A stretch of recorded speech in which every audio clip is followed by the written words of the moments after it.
এই পর্বে পরিবেশের বেশ কিছু গুরুত্বপূর্ণ প্রশ্ন নিয়ে আলোচনা করব। তাহলে শুরু করা যায়।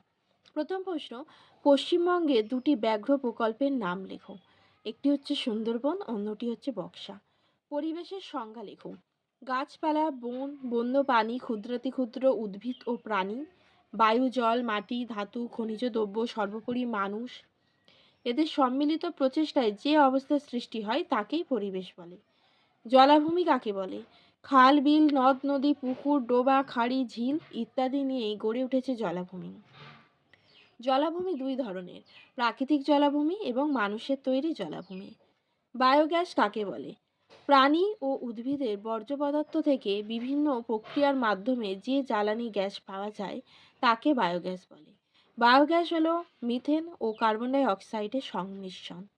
বায়োম কাকে বলে?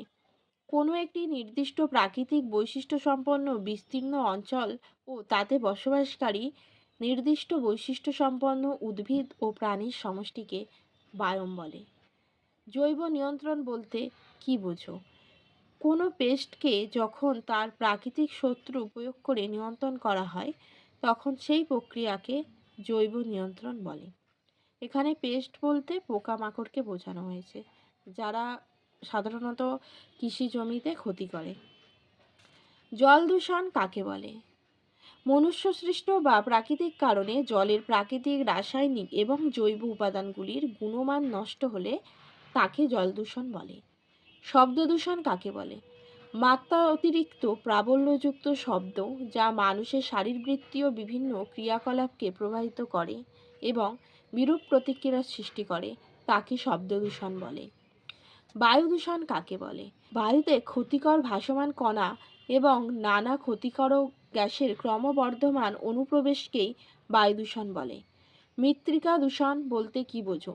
বিভিন্ন কলকারখানা থেকে নির্গত বিষাক্ত রাসায়নিক পদার্থ, তাপবিদ্যুৎ কেন্দ্র থেকে উৎপন্ন ফ্লাই অ্যাশ, ভারী ধাতু, প্লাস্টিক জাতীয় পদার্থ, রাসায়নিক সার ও কীটনাশক সহ বিভিন্ন ধরনের জৈব অজৈব পদার্থ মাটিকে দূষিত করেছে। একেই মৃত্তিকা দূষণ বলা হয়। তাহলে আজকের ভিডিওতে এই পর্যন্ত রইল। আমরা এখানে 10টা প্রশ্ন নিয়ে আলোচনা করেছি এবং পরবর্তীতে আপনারা যদি এই ধরনের প্রশ্ন আরও পেতে চান তাহলে অবশ্যই কমেন্ট করে জানাবেন। তাহলে এখানে আরও বেশ কিছু প্রশ্ন রয়েছে যেগুলো আমি আলোচনা করে দেব।